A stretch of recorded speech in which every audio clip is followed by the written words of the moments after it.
Hi guys, I'm in my object mode again, and then I have my lamp selected, and I'm trying to decide how do I feel about the level of light coming onto it, and I may want to increase that a little bit, try some different things, see what looks the best for the lighting. I could try sun, and then I could go to my viewport shading and do rendered. Okay, that's really bright. That's super bright. Maybe we need to tone that down.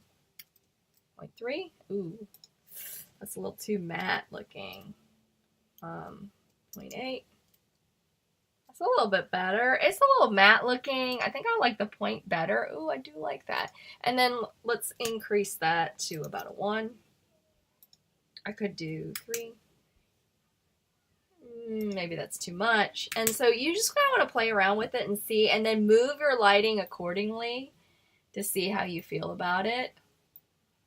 But that's looking pretty good with my logo. I'm pretty happy with that.